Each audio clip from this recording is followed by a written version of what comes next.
Happy Thursday, everyone. Today is Data Talk Thursdays with Dan.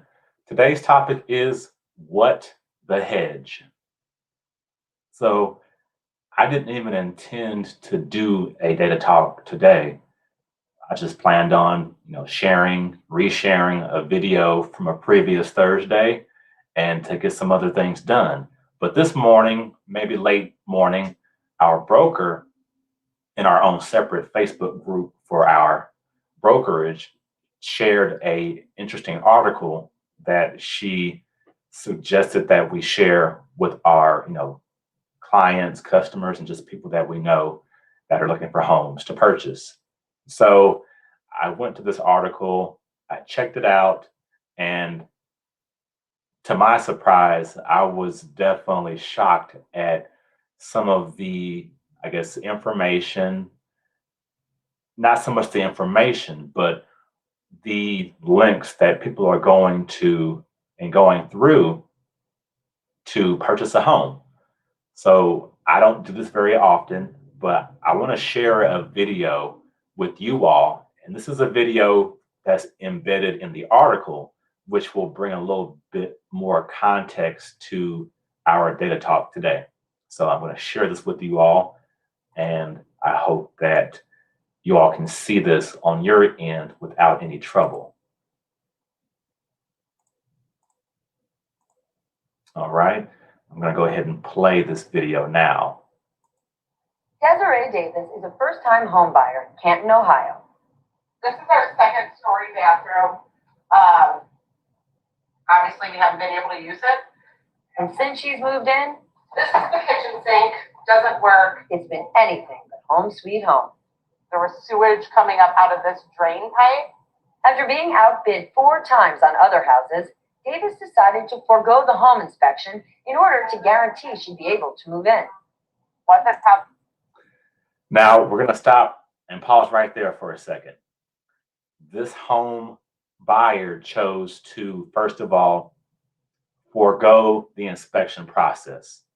Now, if you are buying anything else, anything from a cell phone to a pet to a vehicle, you certainly are going to inspect what you're purchasing before you buy it. Am I wrong?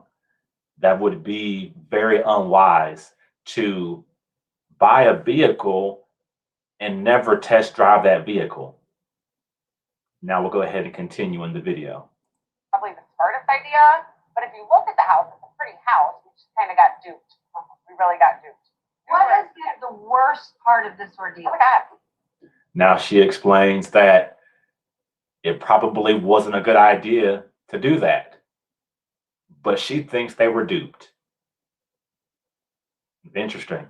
We'll keep watching. I cry every day. I literally cry every day. Every single day something happens. And Davis isn't alone. According to Bankrate, 64% of millennials, 45% of Gen X, and 33% of baby boomers regret their home purchases for reasons like overpaying for their property, high maintenance costs, poor location, or wrong house size. A product of a highly competitive housing market during the pandemic, buyers are making offers sight unseen and waiving contingencies to win bidding wars. This house looked great online, but I should have actually seen it in person and really taken more time to decide on what kind of lifestyle we wanted to have when we came here. I have multiple. Now I assume that Florida real estate agent is speaking on behalf of what buyers are saying to her and not those being her own words as someone who bought a house not doing that due diligence. But either way, whether you are a real estate agent, whether you're a lender, whether you are a title agency representative, anyone who's purchasing real estate should be doing due diligence. Multiple raccoons. With everything from a raccoon infestation in the chimney to a septic tank that wasn't supposed to be there, Davis is fed up. I'm just stuck now. I'm stuck in this house. Everyone gets inspections done no matter what. And it should be against the law. It really should.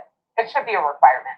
Davis hopes future homeowners heed her cautionary tale so their dream homes don't become money pits. Well, there you go.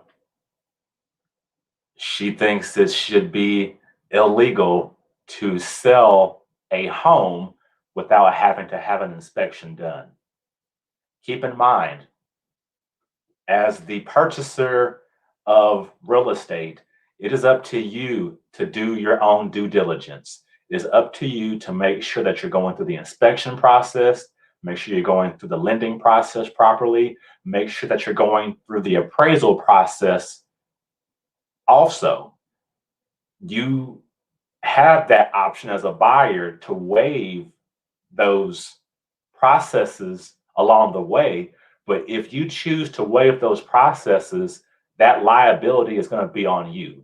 Anything, anything that was mentioned in the video we just saw, all those things would have been found during a proper whole house inspection. Anything dealing with safety, unsoundness, those would have been called out during the appraisal process, and the lender would have said, okay, before we'll lend you this money, you need to have those issues addressed either by you or by the seller of the property. And then also, one thing I kept thinking about with safety and soundness, what type of financing did this home purchaser use? Because if they're using FHA, they would have never gotten past that point to even close on that home without having those issues addressed.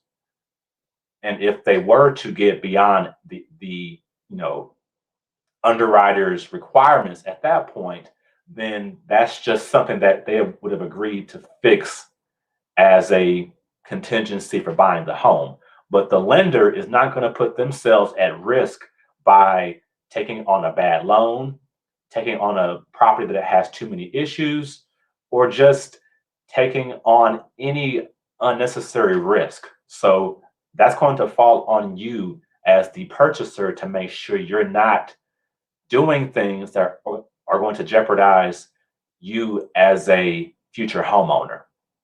If you all have questions about the homeownership process, feel free to give me a call, 913-484-1332.